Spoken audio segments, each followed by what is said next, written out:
ಓಂ ಶಾಂತಿ 19/7/71 ತಾರೀಕಿನ ಅವ್ಯಕ್ತ ಮಹಾವಾಕ್ಯಗಳು. Simple ಬನೋ, sample ಬನೋ. ಸರಳತೆಯನ್ನು ಧಾರಣೆ ಮಾಡಿಕೊಳ್ಳಿರಿ ಹಾಗೂ ಎಲ್ಲರ ಮುಂದೆ ಸ್ಯಾಂಪಲ್ ಅಥವಾ ಮಾದರಿಯಾಗಿ, ಉದಾಹರಣಾ ಮೂರ್ತಿಯಾಗಿ.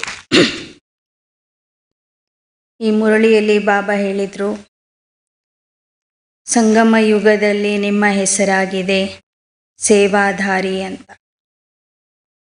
ಮನೆಯಲ್ಲಿ ಇರೋರು ಸಹ ಸೇವಾಧಾರಿಗಳು, ಸೇವಾ ಕೇಂದ್ರದಲ್ಲಿ ಇರುವಂಥವರು ಸಹ ಸೇವಾಧಾರಿಗಳು. ಮಧುಬನದಿಂದ ನಿಮ್ಮ ಸ್ಥಳಕ್ಕೆ ಹೋಗುವಾಗ ನೆನ್ಪಿಟ್ಕೊಳ್ಳಿ, ನಿಮ್ಮ ಸೇವಾ ಸ್ಥಾನಕ್ಕೆ ನೀವು ಹೋಗ್ತಾ ಇದ್ದೀರಿ. ಪ್ರವೃತ್ತಿಯಲ್ಲಿ ಇರುವಂಥವರು ಸಹ ತಮ್ಮ ಮನೆ ಅಂತ ತಿಳ್ಕೊಬಾರ್ದು, ಆದರೆ ಸೇವಾ ಸ್ಥಾನ ಅಂತ ತಿಳ್ಕೊಬೇಕು. ಸೇವಾಧಾರಿ ಮಕ್ಕಳಲ್ಲಿ ಮುಖ್ಯವಾದ ಗುಣ, ಒಂದು ತ್ಯಾಗ ಇರಬೇಕು, ಎರಡನೇದು ಅವರು ತಪಸ್ವಿ ಮೂರ್ತಿಯಾಗಿರಬೇಕು. ಸೇವಾಧಾರಿ ಮಕ್ಕಳಲ್ಲಿ ಯಾವತ್ತೂ ಅಹಂಕಾರ, ದರ್ಪ ಇರಬಾರದು. ಇಸ್ಕೋ ಕಹತೆ ಹೇ ಸೇವಾಧಾರಿ. त्याग वृत्ति वाले तपस्वी मूर्त होकर रहो. निरंतर सेवा की ही बुद्धि में लगन रहे तो लौकिक प्रवृत्ति बदल ईश्वरीय प्रवृत्ति हो जाएगी. यह ग्रुप क्या दिखाएगा जो कोई ग्रुप ने न दिखाया. ಬಾಬಾ ಹೇಳ್ತಾರೆ, ನೀವು ಲೌಕಿಕ ಪ್ರವೃತ್ತಿಯಲ್ಲಿ ಇದ್ದರೂ ಸಹ ಸೇವೆ ಮಾಡ್ತಾ ಇದ್ದರೆ, ಸೇವೆಯ ಕಡೆಗೆ ಬುದ್ಧಿ ಇದ್ದರೆ ಅದು ಈಶ್ವರೀಯ ಪ್ರವೃತ್ತಿಯಾಗಿ ಬಿಡ್ತದೆ. ನೀವು ಮಾಡುವ ಲೌಕಿಕದ ಕೆಲಸವೂ ಸಹ ಈಶ್ವರೀಯ ಸೇವಾ ಖಾತೆಯಲ್ಲಿ ಜಮಾ ಆಗ್ತದೆ. ಲೌಕಿಕ ಕೆಲಸ ಮಾಡ್ತಿರೋದು ಈಶ್ವರೀಯ ಸೇವೆಗಾಗಿ ಅಂತ ತಿಳ್ಕೊ. ನಿಮ್ಮ ತನು ಮನ ಧನ ಸಿಗುವ ಸಂಬಳ ಎಲ್ಲವೂ ಈಶ್ವರನ ಸೇವೆಗೆ ಉಪಯೋಗ ಆಗ್ತಿರಬೇಕು. ಆಗ ನೀವು ಲೌಕಿಕ ಕೆಲಸ ಮಾಡ್ತಿದ್ರೂ ಸಹ ಅದು ಸೇವಾ ಖಾತೆಯಲ್ಲಿ ಜಮಾ ಆಗ್ತದೆ. ಈಗ ಈ ತಂಡದವರು ನಿಮ್ಮ ಸ್ಥಳಕ್ಕೆ ಹೋದ ನಂತರ ಯಾವ ನವೀನತೆಯನ್ನು ತೋರಿಸ್ತೀರಿ. खास बट्टी में आते हो तो अपने में परिवर्तन भी खास होना चाहिए. ವಿಶೇಷವಾಗಿ ಬಟ್ಟಿಯಲ್ಲಿ ಬರ್ತೀರಿ ಅಂದರೆ ವಿಶೇಷ ಪರಿವರ್ತನೆಯೂ ಸಹ ನಿಮ್ಮಲ್ಲಿ ಕಾಣಿಸ್ಬೇಕು. वैसे तो चलते फिरते हो लेकिन खास विशेषता लाकर अपना नाम विशेष आत्माओं में जमा करा के जाना. ಎಲ್ಲರೂ ಪುರುಷಾರ್ಥ ಮಾಡ್ತಾರೆ, ಓಡಾಡ್ತಾರೆ, ನಡೆದಾಡ್ತಾರೆ. ಆದರೆ ನೀವು ಏನಾದರೂ ಒಂದು ವಿಶೇಷ ಸೇವೆ ಮಾಡಿ, ನವೀನತೆಯ ಸೇವೆ ಮಾಡಿ, ವಿಶೇಷ ಆತ್ಮರ ಪಟ್ಟಿಯಲ್ಲಿ ನಿಮ್ಮ ಹೆಸರನ್ನು ಸೇರಿಸಿ ಹೋಗಬೇಕು. बाप दादा के पास कितने प्रकार की लिस्ट है मालूम है? आपका किस लिस्ट में नाम है यह मालूम है? ತಂದೆಯ ಹತ್ತಿರ ಮಕ್ಕಳ ಎಷ್ಟು ಪ್ರಕಾರದ ಲಿಸ್ಟ್ ಇದೆ ನಿಮಗೆ ಗೊತ್ತೇ ಅಂತ ಕೇಳ್ತಾರೆ ಬಾಬಾ. ಅಪ್ನಾ ನಾಮ್ ವಿಶೇಷ ಆತ್ಮಾओं में कर सको इसका ಪ್ರಯತ್ನ. ಮಕ್ಕಳಂತೂ ಎಲ್ಲರೂ ಆಗಿದ್ದೀರಿ, ಆದರೆ ನಿಮ್ಮ ಹೆಸರು ತಂದೆಯ ವಿಶೇಷ ಡೈರಿಯಲ್ಲಿ, ವಿಶೇಷ ಪಟ್ಟಿಯಲ್ಲಿ ಸೇರಿರಬೇಕು. ಅಂಥ ವಿಶೇಷ ಕರ್ತವ್ಯ ಮಾಡಿ ತೋರಿಸ್ರಿ. ತೋ ವಿಶೇಷ ಆತ್ಮ ಬನ್ಕರ್ ಹಿ ಜಾನ. ಮಧುಬನದಿಂದ ಹೋಗುವಾಗ ವಿಶೇಷ ಆತ್ಮ ಆಗಿಯೇ ಹೋಗಬೇಕು. ಯಾರಲ್ಲಿ ವಿಶೇಷತೆ ಇರ್ತದೆ, ಯಾರು ವಿಶೇಷವಾದ ಕೆಲಸ ಮಾಡಿ ತೋರಿಸ್ತಾರೆ, ಯಾರೂ ಮಾಡದೇ ಇರತಕ್ಕಂಥ ಸೇವೆಯನ್ನು ಮಾಡಿ ತೋರಿಸ್ತಾರೆ, ಅಂಥವರು ತಂದೆಯ ಪ್ರೀತಿಗೆ ಪಾತ್ರರಾಗ್ತಾರೆ. ಭಕ್ತಿ ಮಾರ್ಗದಲ್ಲೂ ಸಹ ಇದರ ಬಗ್ಗೆ ಒಂದು ಕಥೆ ಇದೆ. ಒಮ್ಮೆ ನಾರದ ನಾರಾಯಣನ ಹತ್ತಿರ ಹೋಗ್ತಾನೆ. ಅವನಿಗೆ ಅಹಂಕಾರ ಬಂದಿರ್ತದೆ, ನಾನೇ ಪರಮ ಭಕ್ತ ಅಂತ. ನಾರಾಯಣನಿಗೆ ಪರಮ ಭಕ್ತ, ಪ್ರೀತಿಯ ಭಕ್ತ ನಾನೇ, ನನ್ನನ್ನು ಬಿಟ್ಟರೆ ಯಾರು ನಾರಾಯಣನಿಗೆ ಅಷ್ಟೊಂದು ನನ್ನ ಸಮಾನ ಸ್ಮರಣೆ ಮಾಡೋದಿಲ್ಲ ಅಂತ. ಆಗ ನಾರದ ಹೋಗಿ ನಾರಾಯಣನಿಗೆ ಕೇಳ್ತಾನೆ, ನಿನ್ನ ಪ್ರೀತಿಯ ಭಕ್ತರ ಲಿಸ್ಟ್ ತೋರಿಸು. ಆಗ ನಾರಾಯಣ ಒಂದು ಲಿಸ್ಟ್ ಕೊಡ್ತಾನೆ, ಒಂದು ಡೈರಿ ತೋರಿಸ್ತಾನೆ. ಅದರಲ್ಲಿ ಮೊದಲನೇ ಹೆಸರು ನಾರದಂದೇ ಇರುತ್ತೆ. ಉಳಿದ ಎಲ್ಲ ಭಕ್ತರ ಹೆಸರುಗಳು ಕೆಳಗೆ ನಂಬರ್ ವಾರ್ ಇರ್ತವೆ. ನಾರದನಿಗೆ ಭಾಳ ಖುಷಿ ಆಗಿಬಿಡುತ್ತೆ. ಇನ್ನಿಷ್ಟು ಅಹಂಕಾರ ಬಂದ್ಬಿಟ್ಟು ನನ್ನ ಹೆಸರೇ ಪ್ರಪ್ರಥಮವಾಗಿ ಇರೋದು ಡೈರಿಯಲ್ಲಿ. ನಾರಾಯಣನ ಪ್ರೀತಿಯ ಭಕ್ತರು, ಪರಮ ಭಕ್ತರ ಡೈರಿಯಲ್ಲಿ ನನ್ನ ಹೆಸರು ಎಲ್ಲರಿಗಿಂತ ಮೇಲಿದೆ. ಸ್ವಲ್ಪ ಸಮಯದ ನಂತರ ಅವನಿಗೆ ಒಂದು ಸಂಕಲ್ಪ ಬರ್ತದೆ. ನಾರದನ ಆಂಜನೇಯನು ಪರಮ ಭಕ್ತ. ಲೌಕಿಕದಲ್ಲಿ ರಾಮ ನಾರಾಯಣ ಇಬ್ಬರು ಒಂದೇ. ರಾಮ ನಾರಾಯಣನ ಅವತಾರ ಅಂತ ಹೇಳ್ತಾರೆ. ದಶಾವತಾರಗಳಲ್ಲಿ ರಾಮನು ಒಬ್ಬ ಅವತಾರ, ವಿಷ್ಣುವಿನ ಅವತಾರ.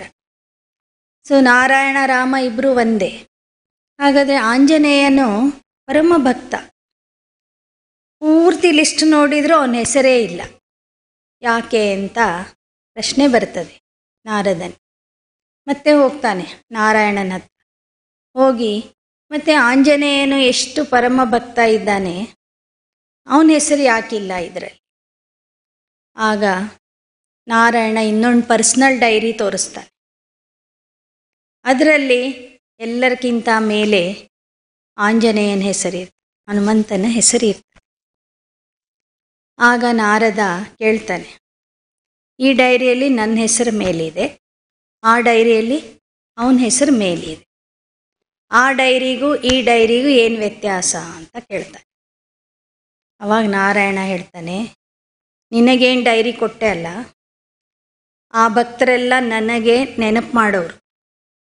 ಈಗೇನು ಡೈರಿ ತೋರಿಸಿದೆ ಅಲ್ಲ, ಅವರನ್ನು ನಾನು ನೆನಪು ಮಾಡ್ತೀನಿ ಅಂತ ಹೇಳ್ತಾನೆ ನಾರಾಯಣ.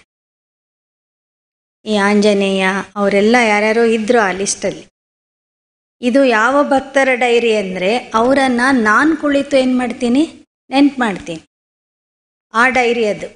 ನಿನಗೆ ಕೊಟ್ಟಿದ್ದ ಡೈರಿ ಭಕ್ತರು ನನ್ನನ್ನು ನೆನಪು ಮಾಡ್ತಾರೆ. ಅವಾಗ ನಾರಾಯಣ ನಾರಾಯಣ ಅಂತ ಬಾಯಿಂದ ಹೇಳ್ತಾನೆ ಇರ್ತಾರೆ. ಆದರೆ ಈ ಡೈರಿಯಲ್ಲಿ ಇರೋರು ಬಾಯಿಂದ ಹೇಳೋದಿಲ್ಲ. ಅವ್ರ ಮನಸ್ಸು, ಹೃದಯ ಎಲ್ಲ ನನ್ನ ಕಡೆಗೆ ಇರುತ್ತೆ. ಅವ್ರ ಹೃದಯದಲ್ಲೇ ನಾನು ವಾಸ ಮಾಡ್ತಿರ್ತೀನಿ, ನಾನೇ ಅವರನ್ನು ನೆನಪು ಮಾಡ್ತೀನಿ ಅಂತ ಹೇಳಿದಾಗ ನಾರದನ ಮುಖ ಏನಾಗಬಾರ್ದು.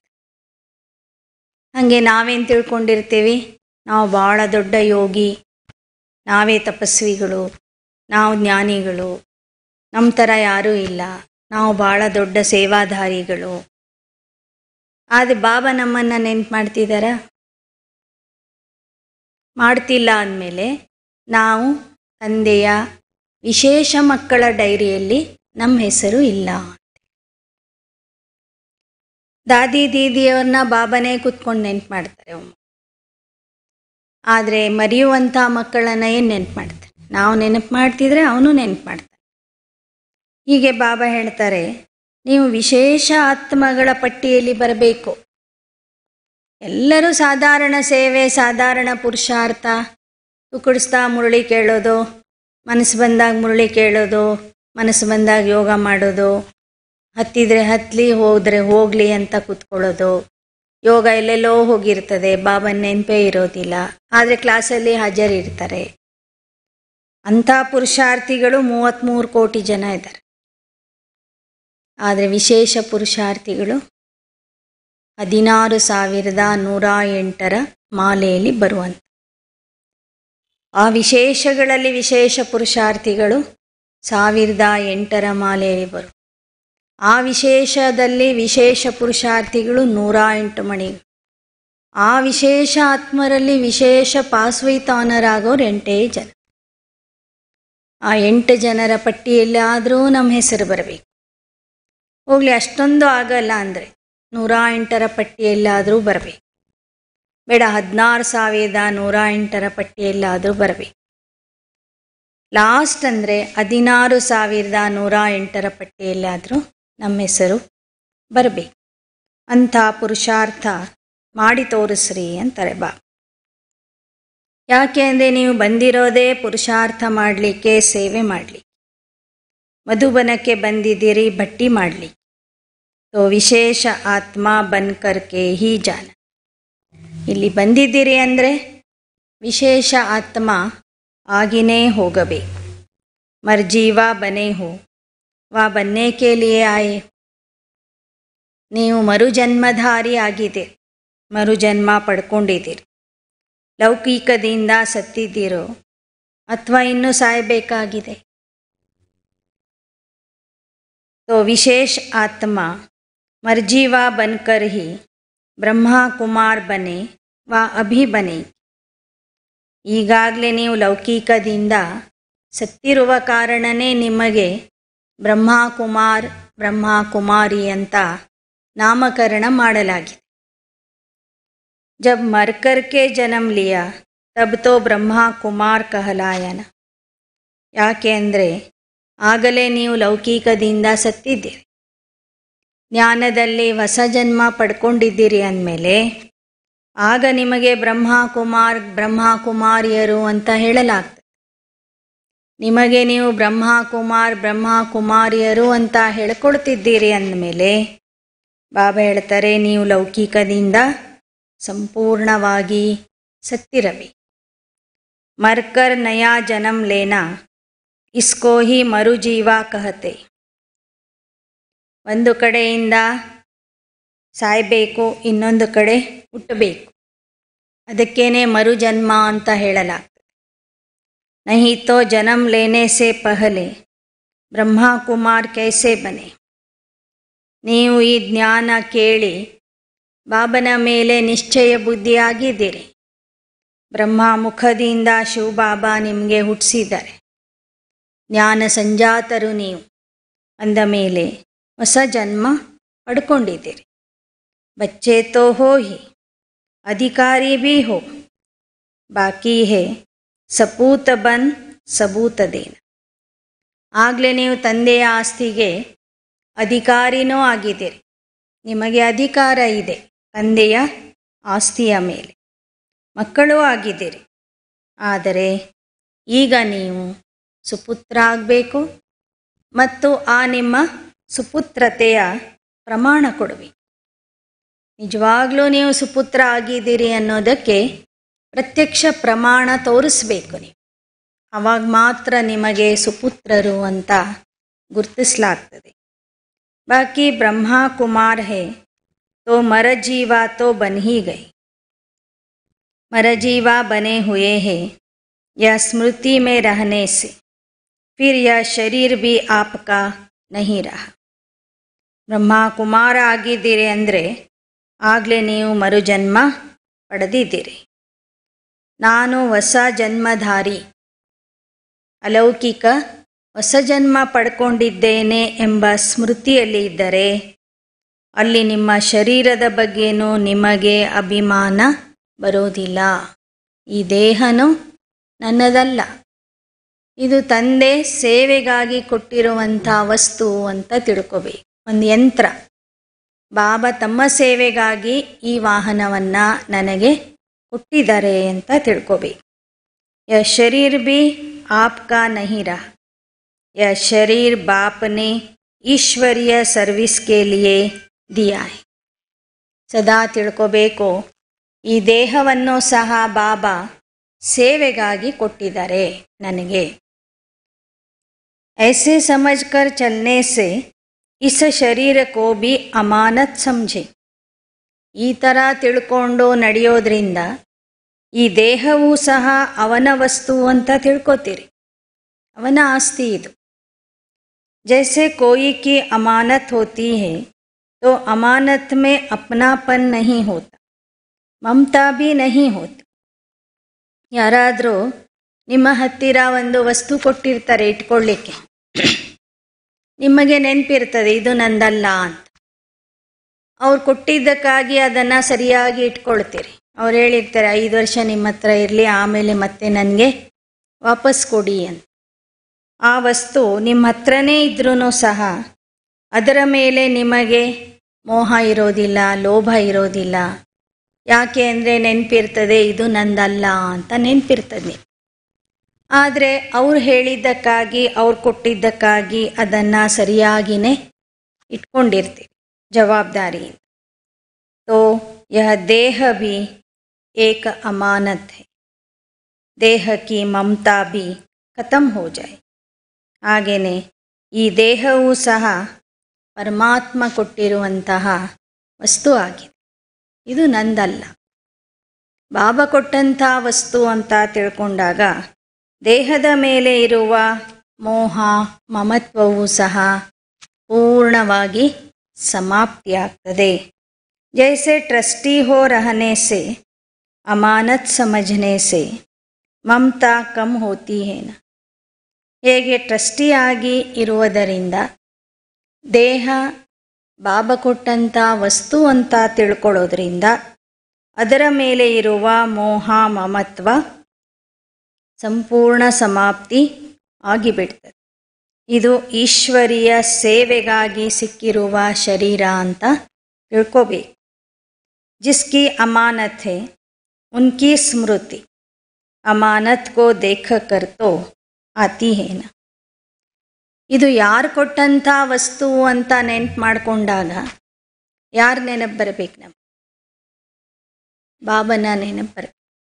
ಯಾರು ಈ ವಸ್ತು ನನಗೆ ಕೊಟ್ಟಿದ್ದಾರೆ ಉಪಯೋಗಿಸ್ಕೊಳ್ಳಿಕ್ಕೆ, ಸೇವೆಗಾಗಿ ಉಪಯೋಗಿಸ್ಕೊಳ್ಳಿಕ್ಕೆ ಕೊಟ್ಟಿದ್ದಾರೆ, ಅವನ ನೆನಪು ನಮ್ಮಲ್ಲಿ ಸದಾ ಇರಬೇಕು. अमानत रखी हुई चीज़ को देख देने वाले की याद आती है ना. ಹೇಗೆ ಕೆಲವರು ತಮ್ಮ ವಸ್ತುಗಳನ್ನು ಗಿರವಿ ಇಟ್ಟಿರ್ತಾರೆ, ಬಂಗಾರ ವಸ್ತುಗಳನ್ನು ಇಟ್ಟು ಅದರ ಬದಲಾಗಿ ಹಣ ತಗೊಂಡಿರ್ತಾರೆ, ಸಾಲ ತಗೊಂಡಿರ್ತಾರೆ. ಆ ವಸ್ತುಗಳ ಮೇಲೆ ಅವನು ತಗೊಳ್ಳುವಂಥವನ ಹೆಸರು ಹಾಕಿ ಇಟ್ಟಿರ್ತಾನೆ, ಇದು ಇವ್ರದು, ಇದು ಇವ್ರದು, ಇದು ಇವ್ರದು ಅಂತ. ವಸ್ತು ನೋಡಿದಾಗಲೇ ಅವನಿಗೆ ನೆನಪಾಗ್ಬಿಡ್ತದೆ, ಈ ವಸ್ತು ಇಟ್ಕೊಂಡು ಇಷ್ಟು ಹಣ ಕೊಟ್ಟಿದ್ದೀನಿ, ಇದನ್ನು ಇಟ್ಕೊಂಡು ಇಷ್ಟು ಕೊಟ್ಟಿದ್ದೀನಿ, ಇದು ಇವ್ರದ್ದು ಅಂತ ನೆನಪಿರ್ತದೆ ಅವನಿಗೆ. ಹಾಗೆ ಬಾಬಾ ಹೇಳ್ತಾರೆ ಈ ಅರ್ಥ ಅಲ್ಲಿ. ಆದರೆ ಬಾಬಾ ಹೇಳಿದ್ದು ದೇಹನೇ ಒಂದು ವಸ್ತು ಅಂತ ಬಾಬಾ ಹೇಳಿದ್ದು, ಆತ್ಮ ಬಾಬಾ ಕೊಟ್ಟಂಥ ವಸ್ತು ಅಲ್ಲ. ಅದು ಅನಾದಿ ಅವಿನಾಶಿಯಾಗಿ ಇದ್ದೇ ಇದೆ. ಆತ್ಮ ಈಗ ತಂದೆಯ ಮೇಲೆ ನಿಶ್ಚಯ ಬುದ್ಧಿಯಾಗಿ ತಂದೆಯ ಮಗು ಆಗಿದೆ. ಆ ತಂದೆ ನಮಗೆ ಈ ವಸ್ತುವನ್ನು ಉಪಯೋಗಿಸ್ಕೊಳ್ಳಿಕ್ಕೆ ಕೊಟ್ಟಿದ್ದಾನೆ. ಸೊ ವಸ್ತು ಎಂಬ ಪದ ಈ ಜ್ಞಾನದಿಂದ ಬಂದಿದ್ದು. ಅಲ್ಲಿ ಅವರಿಗೆ ದೇಹ ಮತ್ತು ಆತ್ಮದ ವ್ಯತ್ಯಾಸ ಗೊತ್ತಿಲ್ಲದೆ ಇರೋದ್ರಿಂದ ಪ್ರಾಣ ಹೋದಾಗ ವಸ್ತು ಹೋಗ್ಬಿಡ್ತು ಅಂತ ಹೇಳ್ತಾರೆ. तो बाप कहते अमानत चीज को देखकर देने वाले की याद आती है ना. यह तो अमानत रूहानी बाप ने दी है, रूहानी बाप की याद रहेगी. ಈ ವಸ್ತು, ಈ ಖಜಾನೆ, ಈ ನಿಧಿ ಬಾಬಾ ನಮಗೆ ಕೊಟ್ಟಿದ್ದಾರೆ. ಇದನ್ನು ನೋಡಿದಾಗ ನಮಗೆ ತಂದೆಯ ನೆನಪು ಬರಬೇಕು. ಅಮಾನತ್ ಸಮझने से रूहानियत रहेगी और रूहानियत से सदैव बुद्धि में राहत रहेगी. ತಂದೆ ಕೊಟ್ಟಂಥ ವಸ್ತು ಅಂದಮೇಲೆ ಎಷ್ಟು ನಾವು ಅದನ್ನು ಕಾಳಜಿಯಿಂದ ನೋಡ್ಕೋಬೇಕು. ದೇಹದ ಬಗ್ಗೆ ಗಮನನೂ ಇರಬೇಕು, ದೇಹದ ಆರೋಗ್ಯದ ಬಗ್ಗೆನೂ ಗಮನ ಇರಬೇಕು. ಯಾಕೆಂದರೆ ಭಗವಂತ ಕೊಟ್ಟಿರುವಂಥ ವಸ್ತು, ಅವನ ಸೇವೆಗಾಗಿ ಇದು ಉಪಯೋಗ ಆಗಬೇಕು.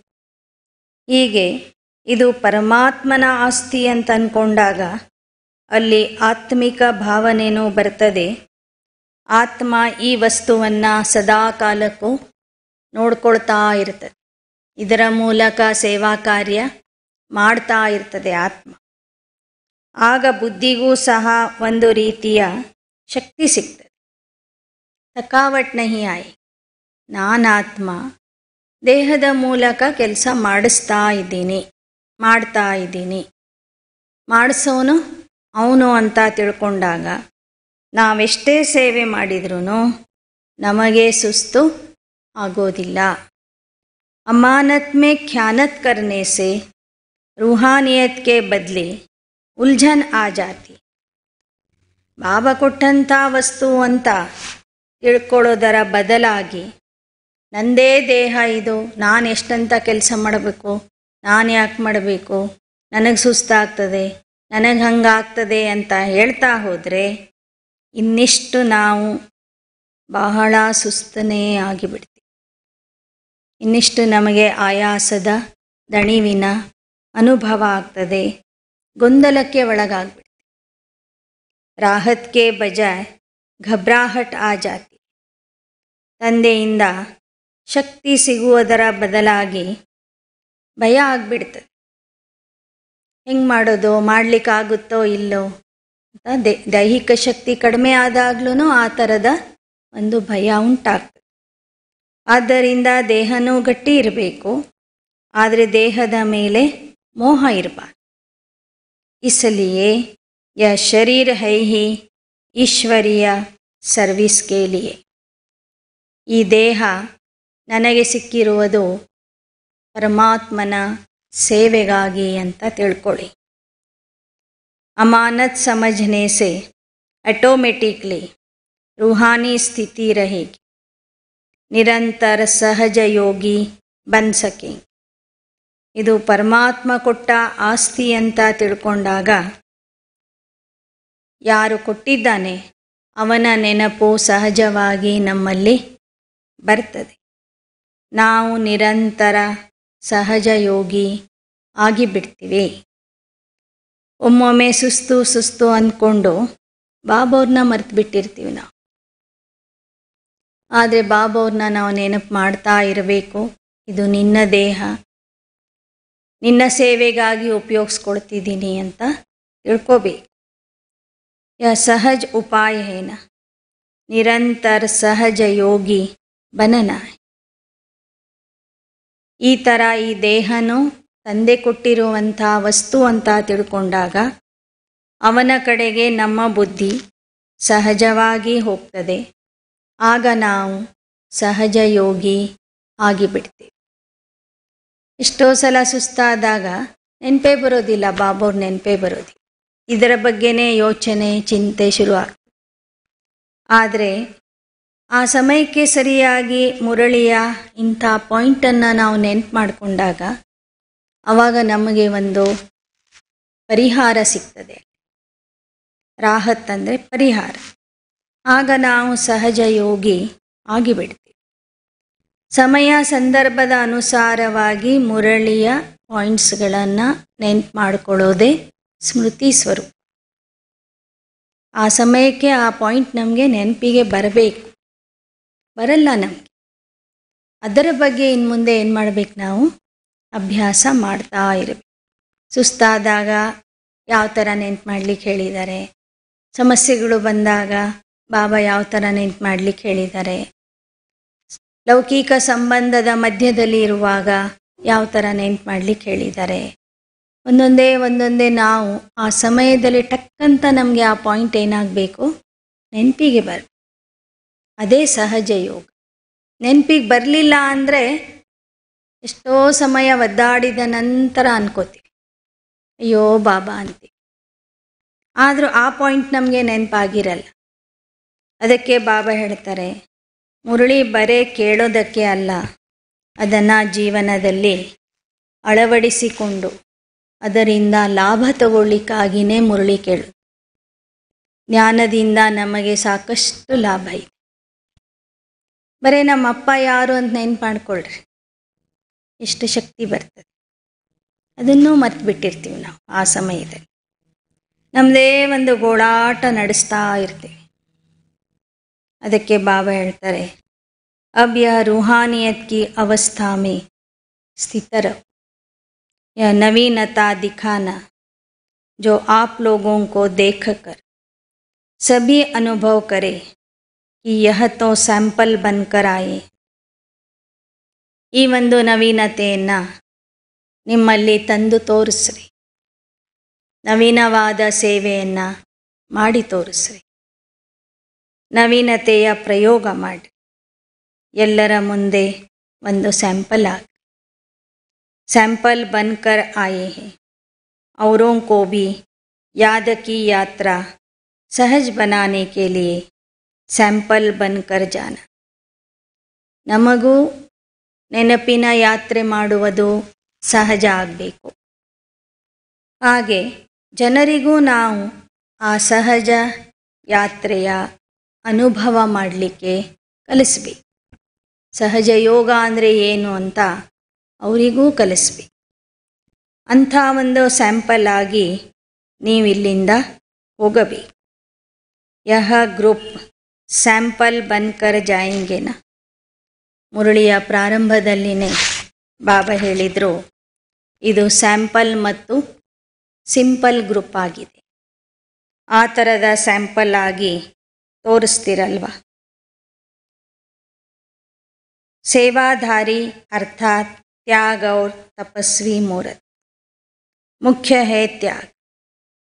ಸೇವಾಧಾರಿಗಳು ಅಂದರೆ ಮೊದಲನೇದು ಅವರಲ್ಲಿ ತ್ಯಾಗ ಇರಬೇಕು, ಎರಡನೇದು ತಪಸ್ಸಿನ ಆಸಕ್ತಿ ಇರಬೇಕು, ತಪಸ್ಸಿನ ಅಭ್ಯಾಸ ಇರಬೇಕು.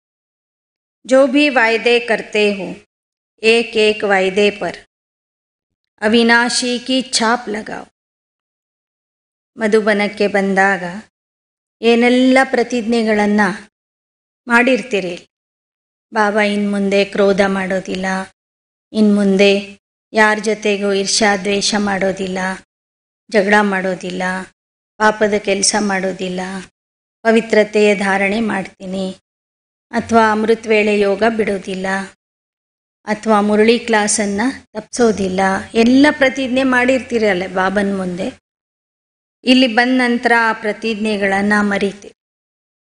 ಆದರೆ ಆ ಪ್ರತಿಜ್ಞೆಯ ಮೇಲೆ ಅವಿನಾಶಿ ಪ್ರತಿಜ್ಞೆ ಎನ್ನುವಂಥ ಸೀಲನ್ನು ಹಾಕ್ಕೊಂಡು ಬರ್ರಿ ಅಂತಾರೆ. ಮಾಡಿದ ಪ್ರತಿಜ್ಞೆ ಕೊನೆಯವರೆಗೂ ಅದು ನೆನಪಿರಬೇಕು, ಅದರ ಪಾಲನೆಯನ್ನು ನೀವು ಮಾಡ್ತಿರಬೇಕು. यहाँ वायदे करके जाते हैं, फिर वायदे बदल कर विलाप करने लग पड़ते. ನಿಮ್ಮ ಪ್ರತಿಜ್ಞೆಗಳನ್ನು ವಾಯ್ದೆಗಳನ್ನು ಮರೆತಾಗ ನೀವು ವಿಯೋಗಿಗಳಾಗಿ ವಿಲಾಪ ಮಾಡ್ತಿರವಾಗ. ಕ್ಯಾ ಕರೆ ಕ್ಯಾ ಹೋ ಗಯಾ ಅಬ್ ಮದದ್ ದೋ ಚಾಹತೆ ತೋ ನಹೀ ಥೇ ಯಹ ಕಾರಣ ಬನ್ ಗಯಾ ಯೋಗಿ ಕೆ ಬದಲೆ ವಿಯೋಗಿ ಹೋಕರ್ ವಿಲಾಪ ಕರ್ತೆ. ವಾಯ್ದೆ ಮರೆತಾಗ ವಿಯೋಗಿಯಾಗಿ ವಿಲಾಪ ಶುರು ಮಾಡ್ತೀರಿ. ಅಳ್ತಾ ಇರ್ತೀರಿ, ದುಃಖಿ ಆಗ್ತೀರಿ. ಏನು ಮಾಡೋದು, ಹೇಗೆ ಮಾಡೋದು, ಯಾಕೆ ಈ ಥರ ಆಯಿತು, ಏನಾಯಿತು ಅಂತ ಕಾರಣಗಳನ್ನು ಹುಡುಕ್ತಾ ಹೋಗ್ತೀರಿ, ನೆಪಗಳನ್ನು ಹುಡುಕ್ತೀರಿ. ಲೇಕಿನ್ ವಿಲಾಪೋ ವಾಲೆ ವಿಯೋಗಿ ನಹಿ ಬನ್ನ. ಯಹ ಗ್ರೂಪ್ प्रैक्टिकल करके दिखाने वाला है. जो कहा है वही करेंगे, चाहेंगे कितनी भी बातें सहन करनी पड़े चाहे, लेकिन सामना करके दिखाएंगे. आदे ಧೈರ್ಯದಿಂದ ಪ್ರತಿಜ್ಞೆ ಮಾಡಿ ಹೋಗ್ರಿ. ಧೈರ್ಯದಿಂದ ಸಹನೆಯಿಂದ ಆ ಪ್ರತಿಜ್ಞೆಯನ್ನು ಪಾಲನೆ ಮಾಡಿ. ಎಷ್ಟೇ ಸಹನೆ ಮಾಡುವಂಥ ಪ್ರಸಂಗಗಳು ಬರಬಹುದು, ವಿಪರೀತ ಪರಿಸ್ಥಿತಿಗಳು ಬರಬಹುದು. ಆದರೆ ಸಹನಾ ಶಕ್ತಿಯ ಆಧಾರದಿಂದ ಎಲ್ಲ ಸಮಸ್ಯೆಗಳನ್ನು ಪರಿಸ್ಥಿತಿಗಳನ್ನು ಧೈರ್ಯದಿಂದ ಎದುರಿಸ್ರಿ. ವಿಜಯಿ ಬನ್ಕರ್ ಹಿ ದಿಖಾಯಿ.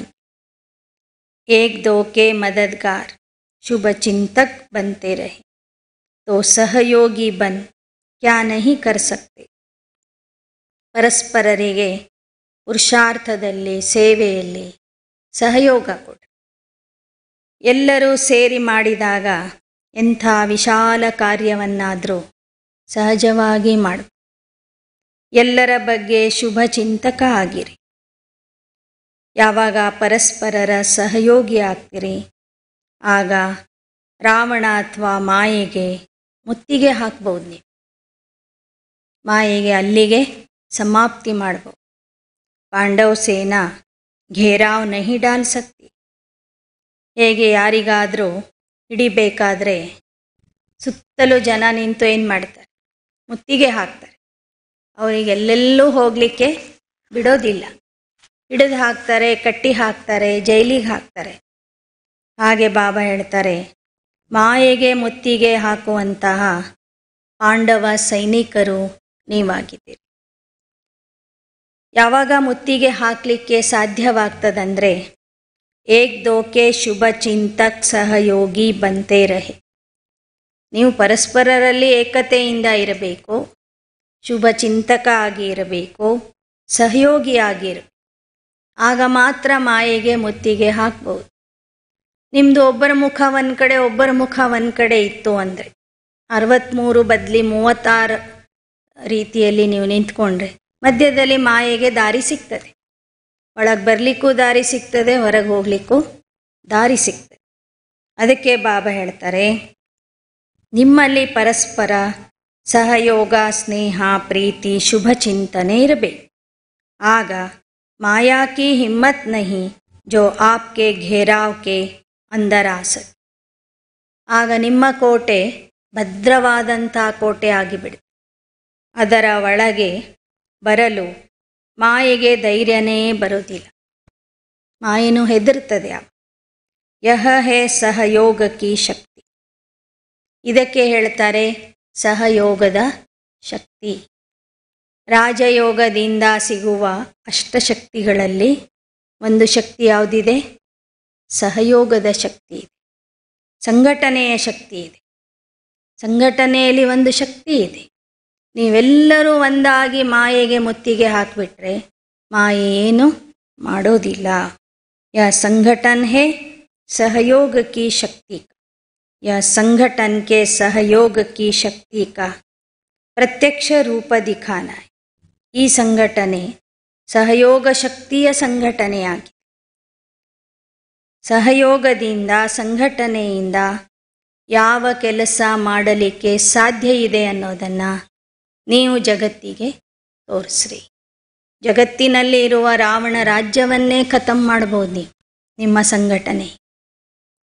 ಅಂಥ ಒಂದು ಸೇವಾ ಕಾರ್ಯವನ್ನು, ನವೀನತೆಯ ಸೇವೆಯನ್ನು ನೀವು ಪ್ರತ್ಯಕ್ಷ ರೂಪದಲ್ಲಿ ಮಾಡಿ ತೋರಿಸಬೇಕು ಅಂತ ವಿಶೇಷವಾಗಿ ಈ ಮುರಳಿಯಲ್ಲಿ ಬಾಬಾ ಹೇಳ್ತಿದ್ದಾರೆ. ಅಚ್ಚ, ಓಂ ಶಾಂತಿ.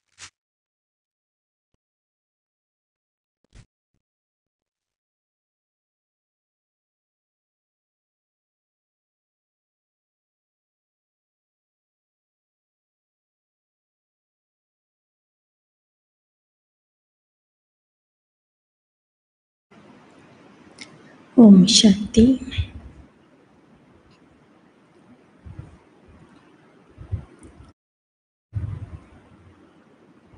ಈ ದಿನದ ರಾಜಯೋಗಾಭ್ಯಾಸದಲ್ಲಿ ಪ್ರಕೃತಿಯ 5 ತತ್ವಗಳಿಗೆ ಯೋಗದಾನ ಮಾಡುವಂತಹ ಹಾಗೂ ಪ್ರಕೃತಿಯಿಂದ ದೈವಿ ಗುಣಗಳನ್ನು ವರದಾನದ ರೂಪದಲ್ಲಿ ಪಡೆಯುವಂತಹ ಪ್ರಯೋಗದ ಅಭ್ಯಾಸ ಮಾಡೋಣ.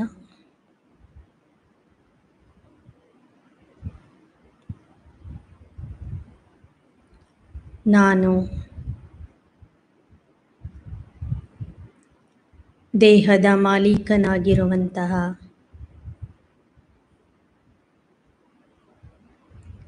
ಆತ್ಮ, ಮಸ್ತಕದಲ್ಲಿ ಇರುವ ಪ್ರಕಾಶದ ಮಣಿ ನಾನು. ಚೈತನ್ಯ ಶಕ್ತಿ ನಾನು.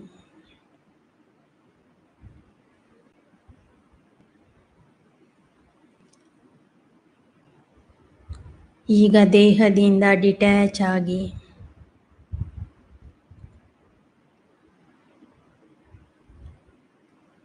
ಫರಿಷ್ಠಾ ರೂಪಧಾರಿಯಾಗಿ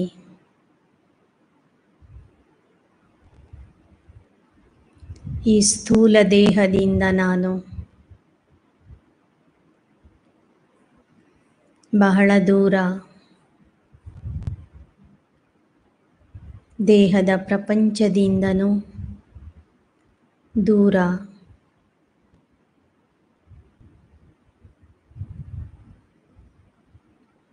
ಚಂದ್ರ ಸೂರ್ಯ ನಕ್ಷತ್ರಗಳ ಲೋಕವನ್ನು ದಾಟಿ ಅದಕ್ಕೂ ಮೇಲಿರುವಂತಹ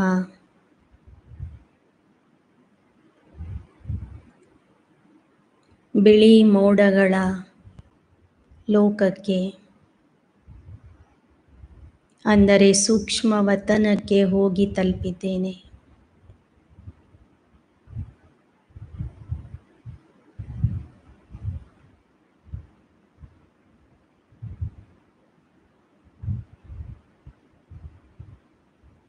ಸೂಕ್ಷ್ಮ ವತನದಲ್ಲಿ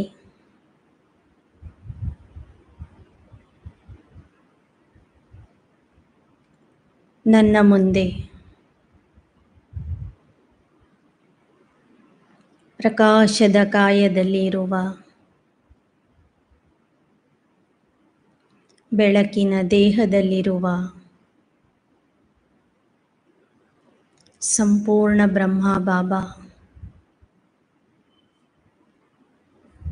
ಹಾಗೂ ಅವರ ಹಣೆಯ ಮಧ್ಯದಲ್ಲಿ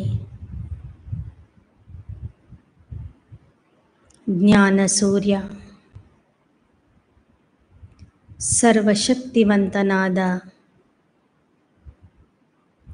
ಶಿವ ತಂದೆಯವರು ಸಹ ಬ್ರಹ್ಮನ ಹಣೆಯ ಮಧ್ಯದಲ್ಲಿ ವಿರಾಜಮಾನಾಗಿದ್ದಾರೆ.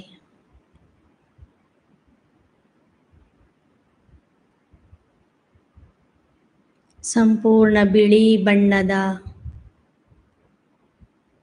ಪ್ರಕಾಶದಿಂದ ಕೂಡಿರುವಂತಹ ಆ ಫರಿಷ್ಠೆಗಳ ಲೋಕದಲ್ಲಿ ನಾನು ಬೆಳಕಿನ ದೇಹಧಾರಿಯಾಗಿ ಈಗ ಬಾಪ್ ದಾದಾರವರ ಸನ್ಮುಖದಲ್ಲಿ ಇದ್ದೇನೆ.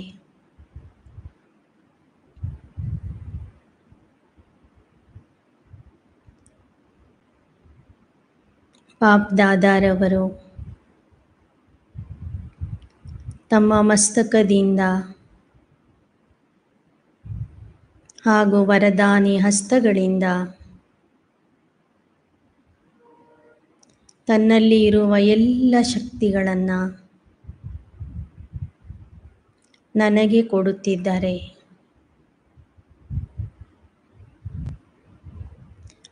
ಅನುಭವ ಮಾಡ್ರಿ.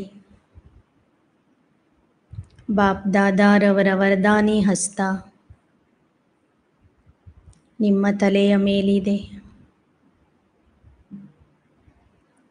ಆ ಹಸ್ತಗಳ ಮೂಲಕ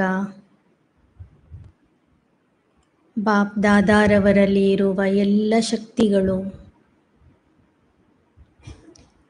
ಪ್ರವಹಿಸುತ್ತಾ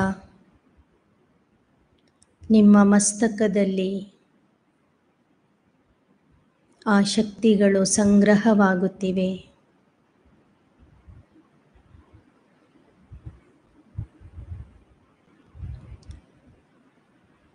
ಇಡೀ ದೇಹದ ಒಂದೊಂದು ಅಂಗದಲ್ಲಿಯೂ ಸಹ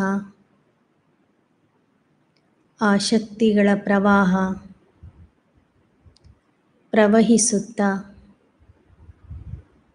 ಒಂದೊಂದು ಅಂಗವೂ ಸಹ ಶಕ್ತಿಶಾಲಿಯಾಗಿದೆ.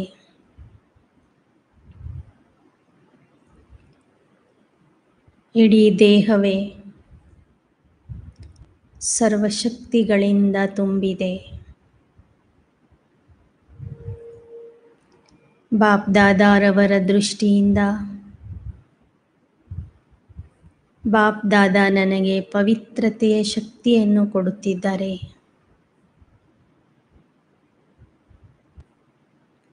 ಪವಿತ್ರವಾದ ದೃಷ್ಟಿಯಿಂದ ನೋಡುತ್ತಿದ್ದಾರೆ. ಆ ಪವಿತ್ರತೆಯ ಶಕ್ತಿಯೂ ಸಹ ನನ್ನ ಮಸ್ತಕದಿಂದ ಹಿಡಿದು ಪಾದದವರೆಗೆ ಇಡೀ ದೇಹದಲ್ಲಿ ಸಂಚರಿಸುತ್ತಿದೆ.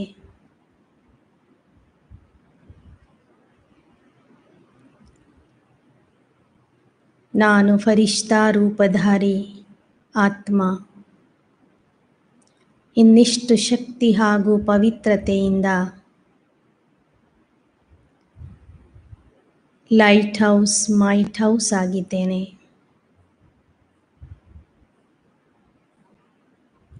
ನನ್ನ ಒಂದೊಂದು ಅಂಗದಿಂದವೂ ಸಹ ಪವಿತ್ರತೆ ಹಾಗೂ ಶಕ್ತಿಯ ಕಿರಣಗಳು, ಪವಿತ್ರತೆ ಹಾಗೂ ಶಕ್ತಿಯ ಪ್ರಕಂಪನಗಳು ಹೊರಡುತ್ತಿವೆ. ಈಗ ನಾನು ಪ್ರಕೃತಿಯ ಸೇವೆಗೆ ಸಿದ್ಧನಾಗಿ ಪೃಥ್ವಿಯ ಗ್ಲೋಬಿನ ಮೇಲೆ ಬಂದು ನಿಂತಿದ್ದೇನೆ.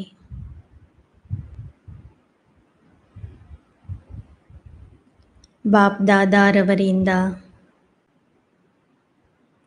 ಶಕ್ತಿ ಹಾಗೂ ಪವಿತ್ರತೆಯ ಪ್ರವಾಹ ನಿರಂತರವಾಗಿ ನನ್ನಲ್ಲಿ ಬರುತ್ತಾ ಇದೆ.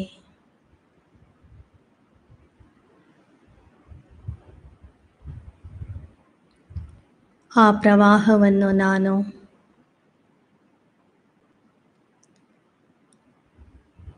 ಪೃಥ್ವಿ ತತ್ವದ ಮೇಲೆ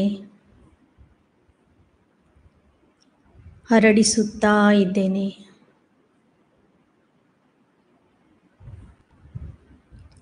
ದೃಷ್ಟಿಯ ಮೂಲಕ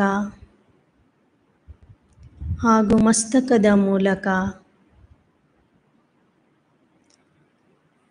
ಭೂಮಿ ತಾಯಿಗೆ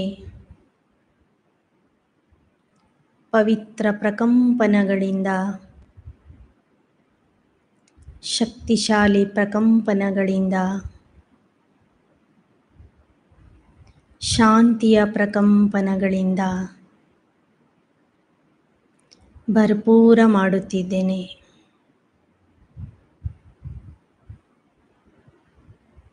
ನಿಮ್ಮ ದೃಷ್ಟಿಯ ಮೂಲಕ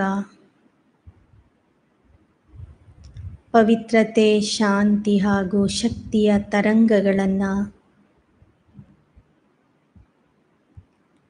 ಇಡೀ ಪೃಥ್ವಿಯ ಮೇಲೆ ಹರಡುತ್ತಾ ಇವೆ ಎಂದು ಅನುಭವ ಮಾಡ್ರಿ.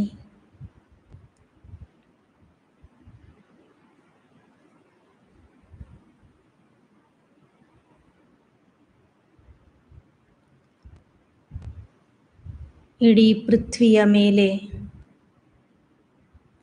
ಪವಿತ್ರತೆಯ ಪ್ರಕಂಪನಗಳು, ಶಕ್ತಿಶಾಲಿ ಪ್ರಕಂಪನಗಳಿಂದ ವಾತಾವರಣವೂ ಸಹ ಪವಿತ್ರ ಹಾಗೂ ಶಕ್ತಿಶಾಲಿ ವಾತಾವರಣ ನಿರ್ಮಾಣವಾಗಿದೆ.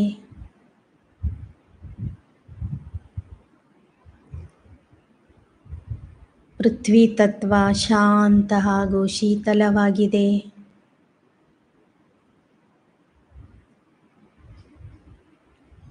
ನನ್ನ ಸೇವೆ ನೋಡಿ ಪ್ರಸನ್ನ ಚಿತ್ತ ಆಗಿದೆ.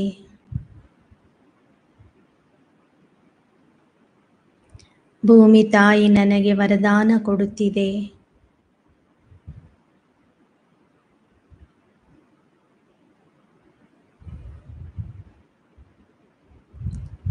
ನೀನು ಯಾವಾಗ ಯಾವಾಗ ಈ ಭೂಮಿಯ ಮೇಲೆ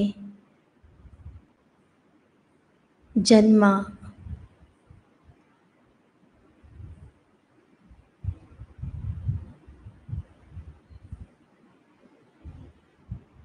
ಪಡೆಯುತ್ತೀಯ, ಆಗಾಗ ನಾನು ನಿನಗೆ ಆರೋಗ್ಯವಂತ ಶರೀರ, ನಿರೋಗಿ ಶರೀರವನ್ನು ಪ್ರದಾನ ಮಾಡುತ್ತೇನೆ. 5000 ವರ್ಷಗಳವರೆಗೂ ಆಹಾರ ಧಾನ್ಯಗಳನ್ನು ಕೊಟ್ಟು, ಫಲಪುಷ್ಪಗಳನ್ನು ಕೊಟ್ಟು ನಿನ್ನ ಸೇವೆ ಮಾಡುತ್ತೇನೆಂದು ಪೃಥ್ವಿ ತತ್ವ ನನಗೆ ವರದಾನ ಕೊಡುತ್ತಿದೆ. ಪೃಥ್ವಿಯ ತತ್ವದಿಂದ ನಾನು ಸಹನಶೀಲತೆ, ಧೈರ್ಯತೆ ಹಾಗೂ ಗಂಭೀರತೆಯ ಪಾಠ ಕಲಿತಾ ಇದ್ದೇನೆ.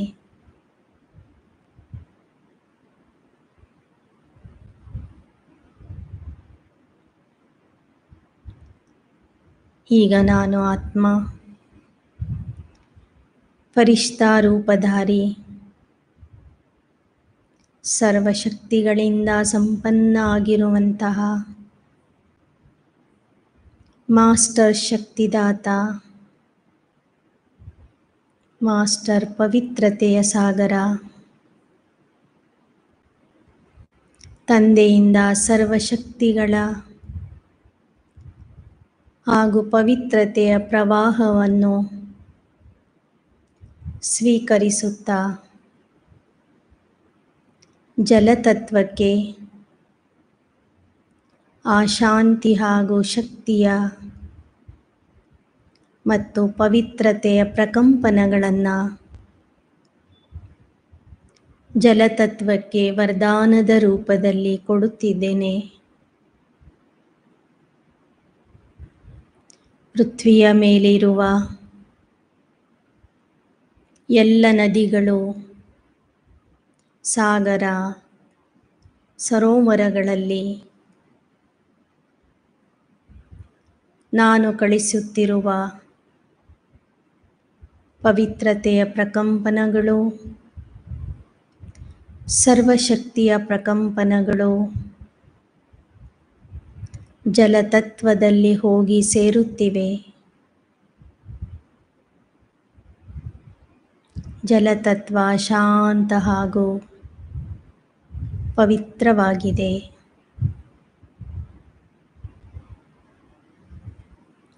ಜಲತತ್ವಕ್ಕೆ ಧನ್ಯವಾದ ಕೊಡಿ. ನೀನು 5000 ವರ್ಷಗಳವರೆಗೆ ನನಗೆ ಜಲ ಕೊಟ್ಟು ಜೀವನ ದಾನ ಮಾಡಿದೀಯ. ನಿನಗೆ ಧನ್ಯವಾದಗಳು. ನನ್ನಿಂದ ಜಲತತ್ವ ಪ್ರಸನ್ನ ಆಗಿದೆ. ವರದಾನ ಕೊಡುತ್ತಿದೆ. ಹೇ ಮಾಸ್ಟರ್ ರಚಯಿತ, ಪಾಲನಕರ್ತ, ನಾನು ಇಡೀ ಕಲ್ಪದಲ್ಲಿ ನಿನಗೆ ಶುದ್ಧ ಜಲವನ್ನು ಪೂರೈಸುವುದರ ಮೂಲಕ ಶೀತಲತೆಯ ವರದಾನ ಕೊಡುತ್ತೇನೆ ಎಂದು ಜಲತತ್ವ ನನಗೆ ಆಶೀರ್ವಾದ ಮಾಡುತ್ತಿದೆ.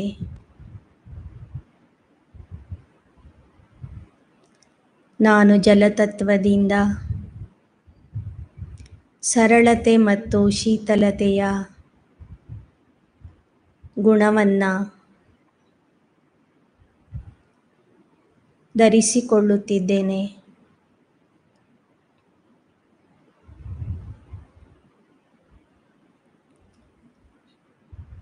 ಈಗ ಮತ್ತೆ ನಾನು ಫರಿಷ್ಠಾ ರೂಪಧಾರಿ ಆತ್ಮ ಪೃಥ್ವಿಯ ಗ್ಲೋಬಿನ ಮೇಲೆ ಇದ್ದೀನಿ. ಬಾಪ್ದಾದಾರವರಿಂದ ಸರ್ವಶಕ್ತಿಗಳ ಪ್ರವಾಹ, ಪವಿತ್ರತೆಯ ಪ್ರವಾಹ, ಸುಖ ಶಾಂತಿಯ ಪ್ರವಾಹ, ಫೋಕಸ್ ಲೈಟಿನ ರೂಪದಲ್ಲಿ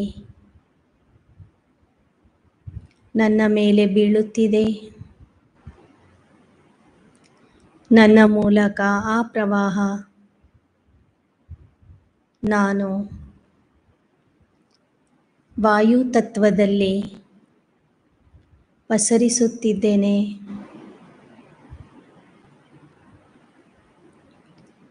ನನ್ನ ಶಕ್ತಿಶಾಲಿ ಪ್ರಕಂಪನಗಳಿಂದ ಪವಿತ್ರತೆಯ ತರಂಗಗಳಿಂದ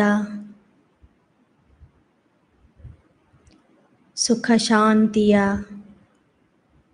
ಅಲೆಗಳಿಂದ ಇಡೀ ವಾಯುಮಂಡಲ ವಾಯುತತ್ವ ಸಂಪೂರ್ಣ ಪವಿತ್ರ ಆಗಿದೆ.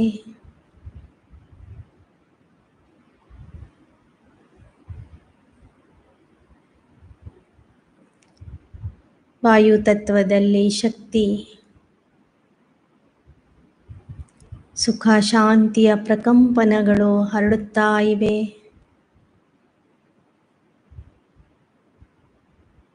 ವಾಯುತತ್ವಕ್ಕೆ ಧನ್ಯವಾದ ಕೊಡಿ. ಹೇ ವಾಯುದೇವತಾ, 5000 ವರ್ಷಗಳ ತನಕ ನೀನು ನಮಗೆ ಶುದ್ಧವಾದ ಗಾಳಿ ಕೊಟ್ಟಿದ್ದೀಯಾ, ಪ್ರಾಣವಾಯು ಕೊಟ್ಟಿದ್ದೀಯಾ, ಸ್ವಸ್ಥವಾಗಿ ಬದುಕಲು ಅವಕಾಶ ಮಾಡಿಕೊಟ್ಟಿದ್ದೀಯಾ. ನಿನಗೆ ಧನ್ಯವಾದಗಳು. ನನ್ನ ಸೇವೆಯಿಂದ ವಾಯುತತ್ವ ಪ್ರಸನ್ನ ಆಗಿದೆ, ನನಗೆ ವರದಾನ ಕೊಡುತ್ತಿದೆ. ಹೇ ಮಾಸ್ಟರ್ ರಚಯಿತ, ಹೇ ಪ್ರಕೃತಿ ಜೀತ ಆತ್ಮ, ಹೇ ಪಾಲನಕರ್ತ, ನೀನು ಸದಾ ನನ್ನಂತೆ ಹಗೂರಾಗಿರು.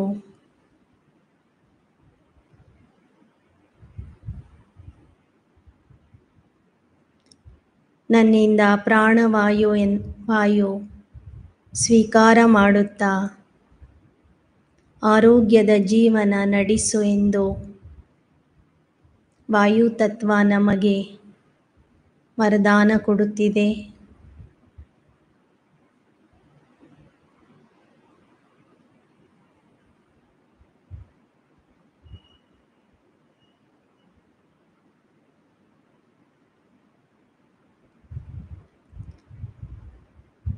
ಈಗ ನಾನು ಫರಿಷ್ಠಾತ್ಮ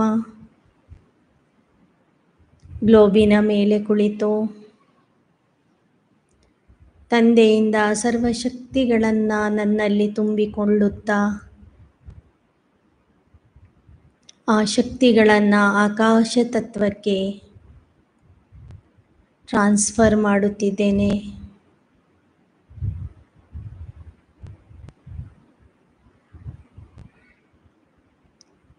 ನನ್ನ ಪವಿತ್ರತೆಯ ತರಂಗಗಳಿಂದ ಶಕ್ತಿಯ ಪ್ರಕಂಪನಗಳಿಂದ ಆಕಾಶ ತತ್ವ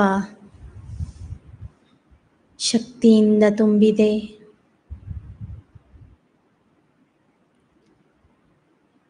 ಪವಿತ್ರವಾಗುತ್ತಿದೆ.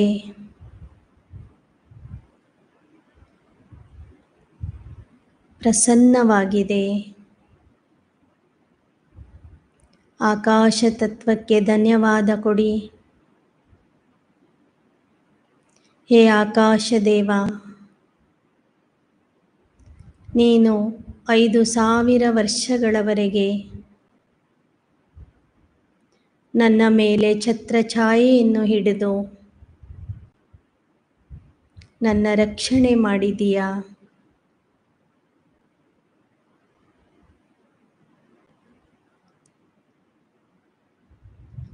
ಸೂರ್ಯನ ಪ್ರಖರವಾದ ಕಿರಣಗಳು ಬಂದಾಗ ಮೋಡಗಳ ರೂಪದಲ್ಲಿ ಬಂದು ನನ್ನನ್ನು ಪ್ರಖರವಾದ ಶಾಖದಿಂದ ರಕ್ಷಣೆ ಮಾಡಿದೀಯಾ.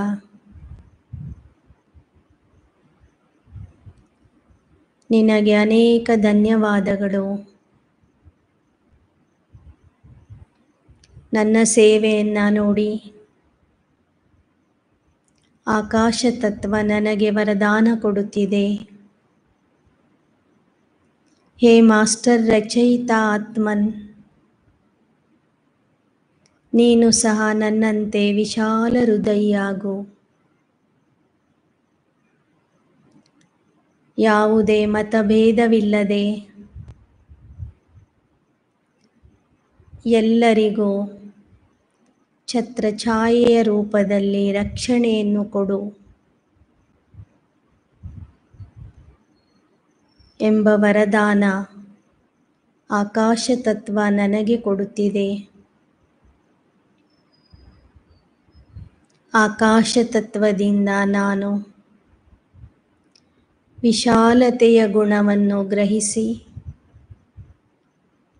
ವಿಶಾಲ ಹೃದಯಿ ಆಗುತ್ತಿದ್ದೇನೆ.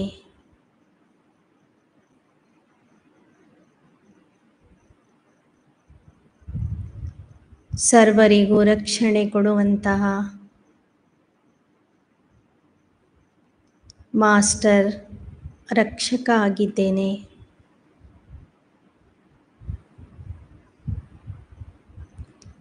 ಈಗ ಮತ್ತೆ ಗ್ಲೋಬಿನ ಮೇಲೆ ಕುಳಿತು ಬಾಪ್ ದಾದಾರವರಿಂದ ಸರ್ವಶಕ್ತಿಗಳನ್ನು ಫೋಕಸ್ ಲೈಟಿನ ರೂಪದಲ್ಲಿ ಸ್ವೀಕಾರ ಮಾಡುತ್ತಾ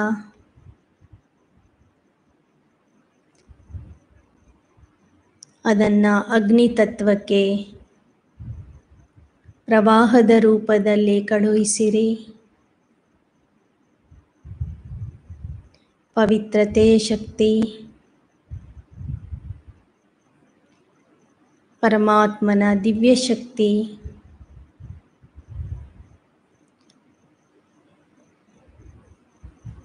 ಸಮಯಕ್ಕೆ ಸರಿಯಾಗಿ ಬೇಕಾಗುವಷ್ಟು ಉಷ್ಣತೆ ಮತ್ತು ಬೆಳಕನ್ನು ನೀಡುವಂಥ ಶಕ್ತಿ ನಾನು ಅಗ್ನಿ ತತ್ವಕ್ಕೆ ಕೊಡುತ್ತಿದ್ದೇನೆ. ಅಗ್ನಿ ತತ್ವ ಪವಿತ್ರ ಆಗುತ್ತಿದೆ.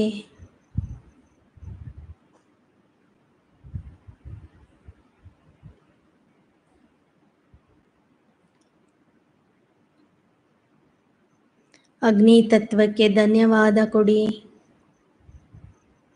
ಹೇ ಅಗ್ನಿ ದೇವತಾ,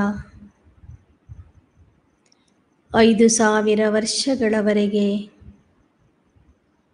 ನನ್ನ ಜೀವನಕ್ಕೆ ಬೇಕಾದ ಶಾಖ ಹಾಗೂ ಬೆಳಕನ್ನು ಕೊಟ್ಟಿದ್ದೀಯಾ. ನಿನಗೆ ಧನ್ಯವಾದಗಳು.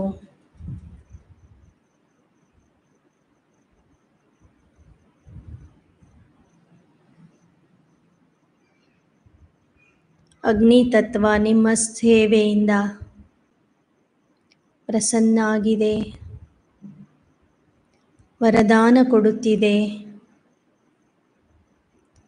ನನ್ನ ಹಾಗೆ ನೀವು ನಿಮ್ಮ ಸಂಸ್ಕಾರಗಳನ್ನು ಶುದ್ಧ ಮಾಡಿಕೊಳ್ಳಿರಿ. ನಿಮ್ಮಲ್ಲಿ ಇರುವ ಪಾಪಕರ್ಮಗಳನ್ನು ಯೋಗ ಅಗ್ನಿಯಿಂದ ಸುಟ್ಟು ಹಾಕಿರಿ.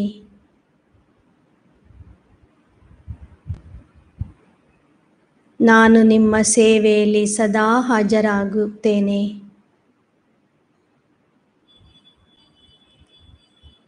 ಎಂಬ ವರದಾನವನ್ನು ಸ್ವೀಕರಿಸುತ್ತಾ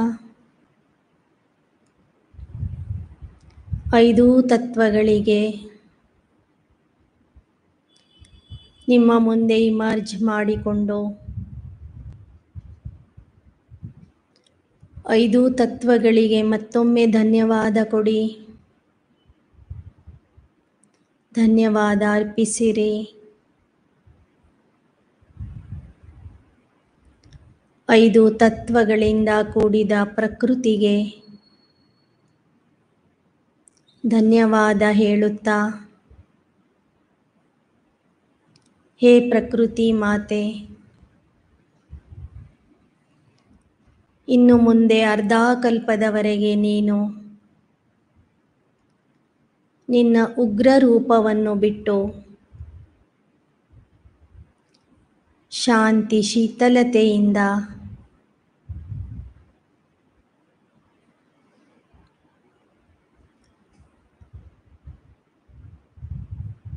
ಪವಿತ್ರ ಆತ್ಮರ ದೇವಾತ್ಮರ ಸೇವೆಗಾಗಿ ಸಿದ್ಧರಾಗಬೇಕಾಗಿದೆ. ಇಲ್ಲಿಯ ತನಕ ಮಾಡಿದ ಸೇವೆಗೆ ಪ್ರಕೃತಿಗೆ ಧನ್ಯವಾದ ತಿಳಿಸಿ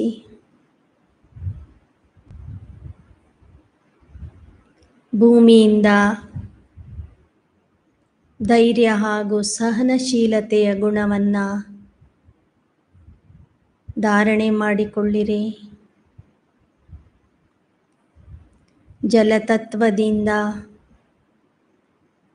ಶೀತಲತೆ ಮತ್ತು ಸರಳತೆಯ ಗುಣವನ್ನು ಧಾರಣೆ ಮಾಡಿಕೊಳ್ಳಿರಿ.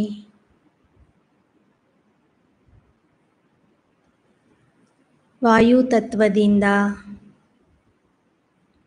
ಹಗುರತೆಯ ಗುಣವನ್ನು ಧಾರಣೆ ಮಾಡಿಕೊಳ್ಳಿರಿ.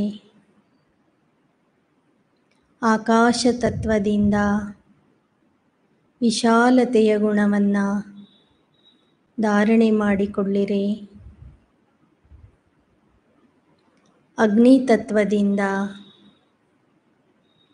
ಪವಿತ್ರ ಆಗುವಂತಹ ಶುದ್ಧ ಆಗುವಂತಹ ಎಲ್ಲ ರೀತಿಯ ಕಲ್ಮಶಗಳನ್ನು ಸುಟ್ಟು ಹಾಕುವಂತಹ ಗುಣವನ್ನು ಧಾರಣೆ ಮಾಡಿಕೊಳ್ಳಿರಿ.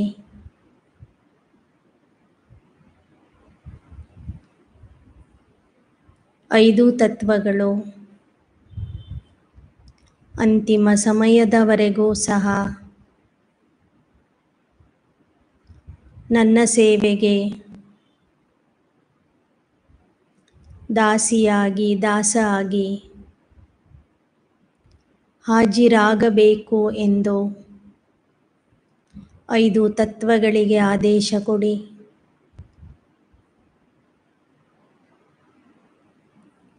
ಐದು ತತ್ವಗಳ ಮೂಲಕ ನನ್ನ ಪುರುಷಾರ್ಥದಲ್ಲಿ ಯಾವುದೇ ರೀತಿಯ ಅಡೆತಡೆ ಉಂಟಾಗಬಾರದು. ಆ ರೀತಿಯಲ್ಲಿ ಐದು ತತ್ವಗಳು ನನಗೆ ಸಹಯೋಗಿ ಆಗಬೇಕೆಂದು ತತ್ವಗಳಲ್ಲಿ ಪ್ರಾರ್ಥನೆ ಮಾಡಿಕೊಳ್ಳಿರಿ. ನನ್ನ ಪುರುಷಾರ್ಥಕ್ಕೆ ಸಹಾಯಕ್ಕಾಗಿ ನನ್ನ ಸೇವೆಯಲ್ಲಿ ಹಾಜರಾಗಬೇಕೆಂದು ಆದೇಶ ಕೊಡುತ್ತಾ ನಾನು ಸಹ ನಿಮ್ಮ ಸೇವೆಯನ್ನು ಪ್ರತಿದಿನ ನಿಮಗೆ ಪವಿತ್ರತೆ ಹಾಗೂ ಶಕ್ತಿಯ ಪ್ರಕಂಪನಗಳನ್ನು ಕಳುಹಿಸುವುದರ ಮೂಲಕ ಮಾಡುತ್ತೇನೆಂದು ವಚನ ಕೊಡುತ್ತಾ ಈ ಅಭ್ಯಾಸವನ್ನು ಇಲ್ಲಿಗೆ ಮುಗಿಸೋಣ. ಓಂ ಶಾಂತಿ, ಓಂ ಶಾಂತಿ, ಓಂ ಶಾಂತಿ.